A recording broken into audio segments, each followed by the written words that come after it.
Hey everyone, I hope you've been enjoying the conference so far. My name's Aaron Levy. I'm the VP of Paid Search at Tenuity, and I'll be your moderator for these next two sessions. Um, these couple of sessions are going to focus on marketplaces, which I know are new to a lot of you, and hopefully we'll bust a couple of myths, give you some ideas of where to start, and introduce you to something new. So we're going to start with my colleague, coworker, unfortunately longtime friend, Elizabeth Marsten. She's the group director of strategic marketplace services, which basically means she gets to play with all the new toys here at Tenuity. So she's going to talk through just kind of a quick overview of what retail media is, what it means, what channels are involved, how Google and Microsoft are playing along, which believe it or not, they are. And then, of course, the fun part, what's next? How can we get started and what should we look forward to? And with that, Elizabeth, I'll pass it over to you. Awesome. Thank you, Aaron. All right, let me present. Let's get this going. As always, the awkward pause, hopefully viewable. There we go. Excellent. So everyone, thank you for joining. Retail media is everything, everywhere, all at once. Intentionally named it that and stole liberally from the movie, of course.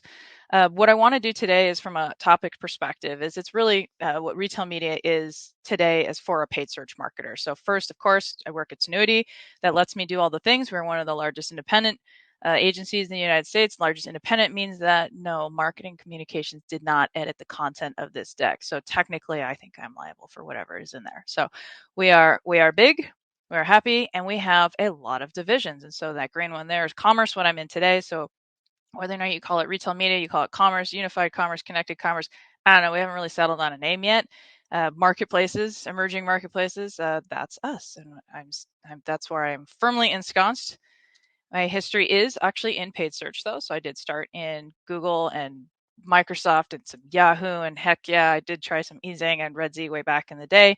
I used to do a lot of paid search, do a lot of paid search conferences that you might notice here, but that is not quite what I do now. But I do still very much live in Seattle, Washington, and I love it. And you can't get me out. This is who I work with today. So I don't work with Google and Microsoft the same way today anymore, but I work with a lot like a Walmart, Target, Instacart. Those are some of my biggest partners that I'm working with on the retail media side and what it is that they're building out and those offerings and who they use to go to market. So for today, like we said, what is retail media exactly? What a paid search marketer needs to know. And then, of course, like I was saying, Google and Microsoft, they are absolutely trying to get in and stay in the game. So what is retail media? And yes, I have my big giant yellow dinosaurs today because I love them. All right. Really, retail media today, as we know it, we're going to say is paid search. And it's actually often confusing when we say paid search within like the Amazon Marketplaces department because what their definition of paid search is the same that we would use when we describe like Google or Microsoft. It's really all the same but different. It's just where it starts. So it's two things is the way I would describe retail media today. There's on-site capability and there's off-site capability. So on-site would be like your sponsored search or your product ads, product listing ads, featured products, whatever you want to call them. There's also display banners that are often self-service that those serve on like browse and category pages. Sometimes those are managed, sometimes they're not. Coupons, various offers that may happen on page, and then off-site, right? So programmatic display, ideally through a curated network like a DV360 or a Trade Desk. Sometimes those are also a managed offering through the retailer. There's a social media component. There's email and newsletters, SMS push notifications. Yes, Google Shopping PLAs, which I'll get into later, and then OTT, STV, all the V's. Because it also those two things then, like I was saying, go into five things. So you've got your on-site, what I was just talking about, but also the programmatic, the social pieces digging in, the email pieces, and then of course Google search, which I'll get to later. But really, it's all about first party data. That's the biggest benefit that these retailers have when building out their retail media networks and why they did it. They're like, hey, like Kroger, for example, 25 odd years of people having this habit of entering their phone number upon checkout, even when they were doing cash back, even in the early 2000s, right? Well, Kroger was collecting that information forever and ever and they know things. They know how often you buy milk. They know how often you go to the store. They know your average basket size. They know which stores that you frequent. They knew when you moved out of your parents' house. They knew when you got married. They knew when you had a kid. So that information becomes extremely powerful when you can bucket it into different audience behavioral targeting segments and then sell it to brands. So what does a paid search marketer need to know about this universe? First and foremost, this is probably my most I think this is my most impactful slide on this. So this is from eMarketer. This is Andrew Lipsman, who is the principal analyst on the retail media practice at eMarketer Insider Intelligence, and what he's working on. And so one of the things that we talked about just last week was how big not only retail media is going to be in terms of dollars, and yes, this is inclusive of Amazon, but how fast it's going relative to the competition. So if you think about when Google started their advertising practice, it took them 14 years to hit $30 billion. It took social, which is Facebook, let's face it, 11. It has taken retail media 5. We got there very fast, and this is only going through 21. We haven't even finished adding in 22 yet. So to give you a sense of how big and how fast this is moving, excuse me, this is just not even this is just the top level stat. But I wanted to break it down a little bit more into this eye bleeding chart to show kind of how retail media got here, because it's not kind of a fair comparison in some ways when you think about Google versus Facebook versus Amazon, because it's Amazon plus Walmart, Target, Rite Aid, Walgreens, CVS, Dollar General, Petco, you name it. Every retailer has come up with some sort of answer to how they want to participate in this upcoming wave. Some of them have gone pretty small, and some of them have gone pretty big, to the extent where they built their own entire infrastructure.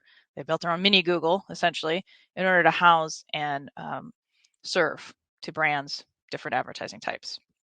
So last chart on the industry itself, too long didn't read, it's Walmart and Instacart. So this year, Walmart and Instacart are predicted to grow their advertising revenues 42 and 41% respectively. They do that many different ways and how they get there, but the big thing to note is that's where a lot of it is coming from, is grocery, right? So categories that have not been historically online before, health and wellness, CPG just in general. There's a lot out there still to be had, and those budgets are coming from various places like trade dollars, shopper marketing, brand dollars, national awareness kind of money. And the way that we kind of try and look at this too, because it can be kind of overwhelming as far as a huge wave, you've got to think about those basics, right? So you've got your product ads, you have your sponsored brands, which is a little bit more of a performance-based awareness play. Then you have on-site display, which is more like, again, on-site. These are your banners, these are your category takeovers, your homepage lockout kind of things, and then you have your off-site display, which is out in the universe via like a trade desk or a DV360, which drives back to the retailer site.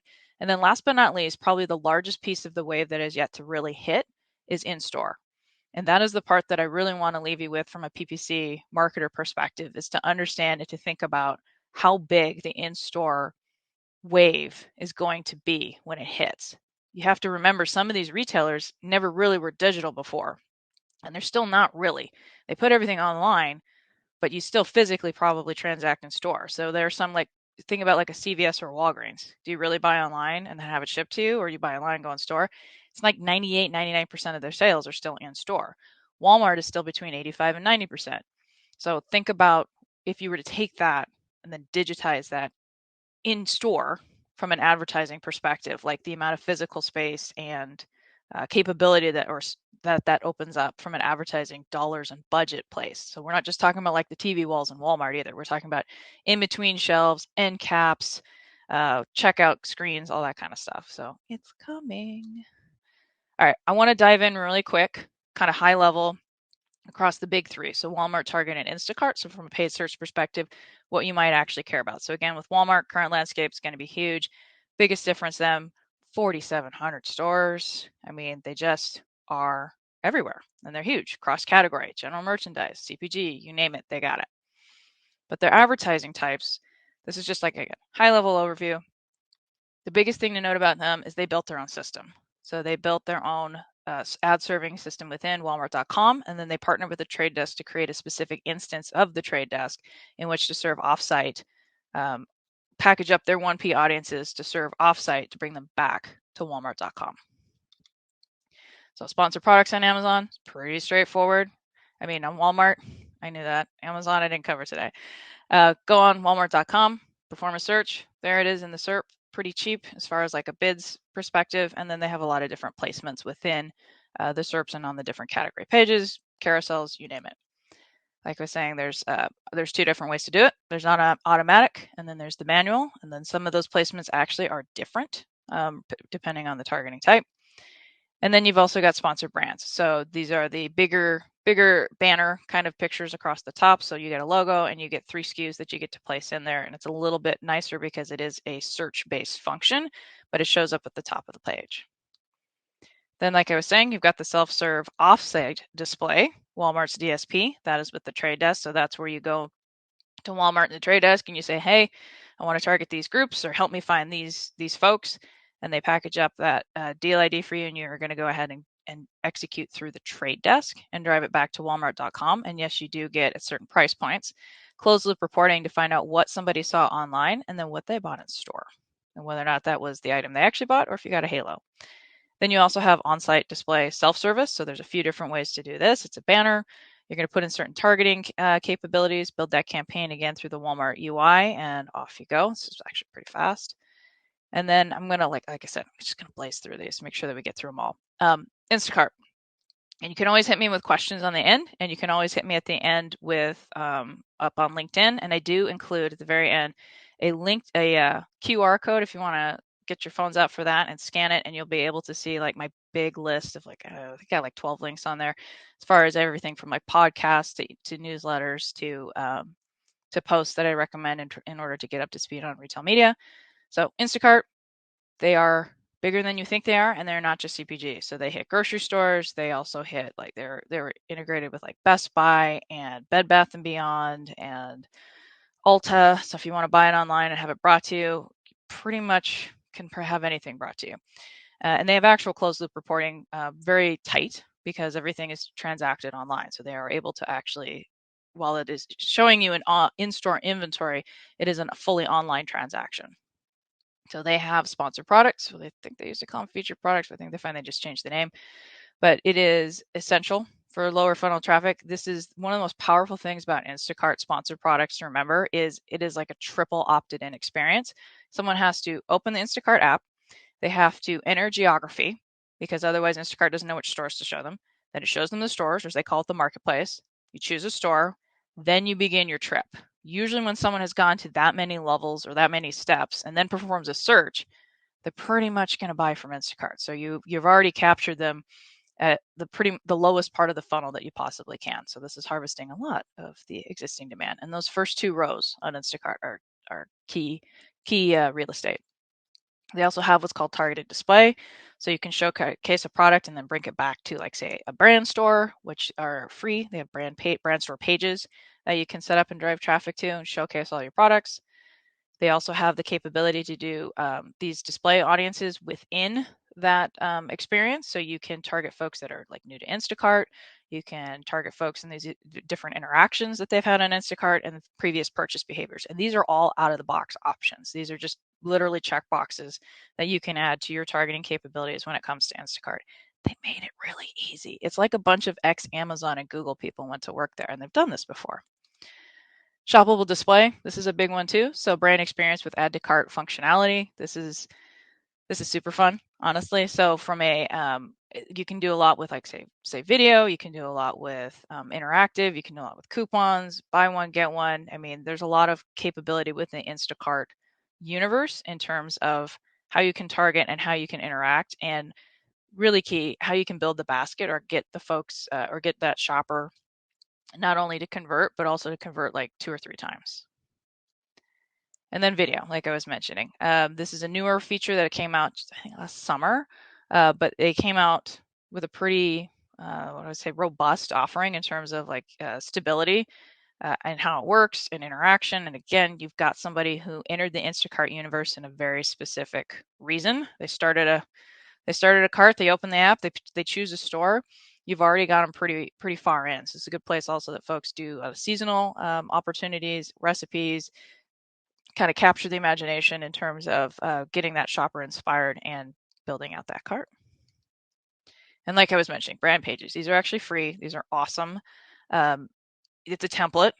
You don't need a heavy lift on a creative, so you don't have to have a whole bunch of custom creatives in order to build out this page. If you've got some good product shots, good logos, it's pretty straightforward. There's only 3 or 4 real customizations that you can make anyway, but it's just a nice destination in which to drive some of your more like higher level, like top of funnel display media to experience wise. And then again, like I said, like build the basket, right? Especially if you're running this, you can do it with a cross promotion, for example. Like if you're running a coupon, maybe you have, something like for whatever reason, like the store choice running that week, you can give that an extra boost. All right, Target. So Target also had some announcements today. Target's one of my favorites, but also like probably the least mature relative to Walmart and Instacart, but still more mature than some of the other retailers. Competitive edge.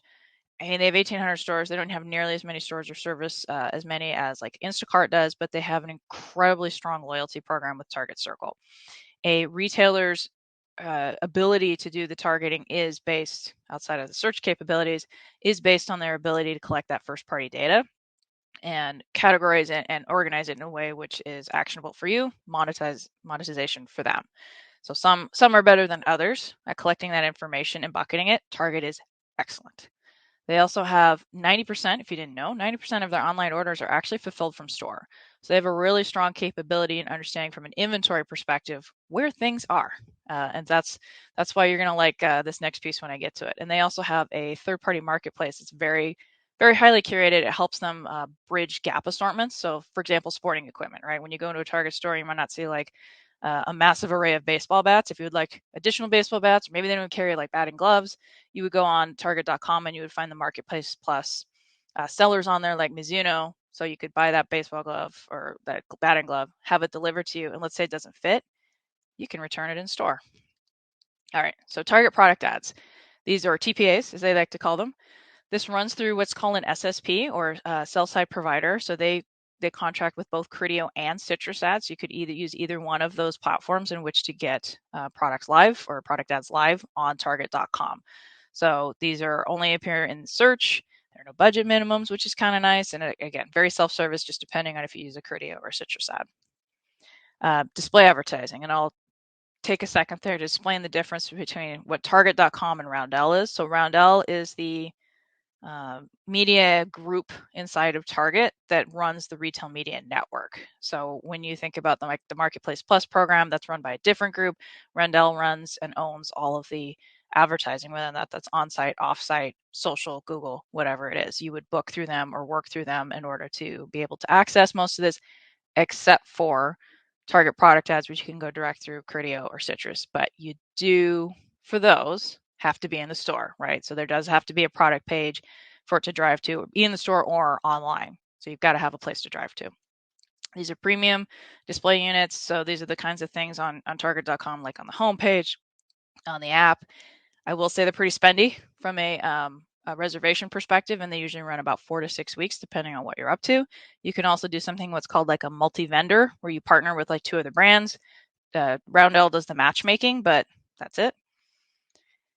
This one might be of interest to you. You can absolutely do Google Shopping PLAs. So these products must be in the store. Obviously, it is run through Roundel. They only give you monthly reporting, but they do give you the in-store sales. So you would know, for example, from a local inventory standpoint, if somebody Googled a product that you have that's in a Target store, bought it, clicked on the PLA ad, and then bought it either online or did pickup or went in store. So you'd be able to understand that reach there. And yes, there is some buys that Target does for certain products for certain brands that they pay for because they just need to drive traffic to target.com for those items, and you don't get to dictate those, unfortunately. And they don't give you reporting. It's just a value add. All right, Google and Microsoft. What are those guys doing in this universe? This is terrible, terrible art. I apologize for this ahead of time. I ran out of time. I'll just be honest, but I wanted to make sure that I was able to at least have something to show you while I kind of voice over some of what's happening in the Google and Microsoft landscape. So you may or may not have seen recently, there has been an announcement from Microsoft. They own a company called Promote IQ. So they acquired them about 3 years ago. Promote IQ is an SSP or sell-side platform. So similar to Criteo or Citrus Ad, they are the technology that sits on a retailer's website that allows these product ads or these sponsored product ads to be shown. So they're the ones that they have the bid algorithm, they have the budget, the flighting, all that kind of fun stuff. So Microsoft owns Promote IQ. Promote IQ also has not only the sponsored product piece, but they have on-site capabilities and off-site capabilities. And why you care about this is from a Microsoft perspective, what they're looking at is, can they bring with an offsite offering. And Google also, and of course, not to be outdone, also has a similar outlook. Can you bring that offsite traffic out in the wild, searching back to that retailer's website, and then can you close the loop for the brand and say, hey, this isn't necessarily harvesting existing demand, because the shopper's not already on that retailer's website. They were out doing something else, and we brought them, and these may truly be a new to brand for that retailer for you, or new to brand in general. It's really hard to prove new to brand in general, but you can prove new to brand at a retailer pretty easily. Microsoft also has Xandr that they acquired last year. So that is a DSP. Not to be outdone, Google obviously has their DV360. So when you have two retailers like a Target and a Kroger, which both have offsite capabilities, where you work with, say, Roundel, and you say, I want to target people that have a red card, that also have a wedding registry, that buy, at least $1,000. This is too specific, but $1,000, a Target a year in the home electronics category, whatever it is, right? You can get pretty detailed, but you can't get that detailed. But you would work with Roundel. They'd package up that audience. They give you a deal ID. You go to your Xandr, you go to your DV360, you go to your trade desk, and you plug that in. And then you're able to run that campaign yourself, which means that you can run those optimizations. But at the end of it, if you spend enough, you get closed loop reporting. So that's a nice thing. And then, of course, Azure, Microsoft owns from a cloud perspective. Google, not to be outdone, Google Cloud. So if you think about clean rooms, we can get into that another day. That is a whole other thing. Obviously, Microsoft Ads, Google Ads, and then Microsoft has that. I shorted Google a circle, Power BI, but then Google has Looker, but they keep renaming things, and so I cannot keep track of this stuff. But data visualization really is what you need to know, as that ties to the cloud, as that ties to Google Shopping, as that ties to DV360, Google Ads, right? So that gives you a retailer stack, not necessarily a brand stack, but a retailer stack. So a lot of retailers have engaged with either Microsoft or Google to build their total tech stack in which to run their retail media network. So it's big, it's fun. Make sure to keep track. Microsoft in particular is my favorite pony to watch on this one, because they also have partnered with Cooler Screens, and Cooler Screens runs the screens in store, like I was talking about from an experience standpoint, end caps in between cooler doors, and about 2,000 Walgreens today and about 3 Krogers. They're working on it. They got a Kroger announcement coming out.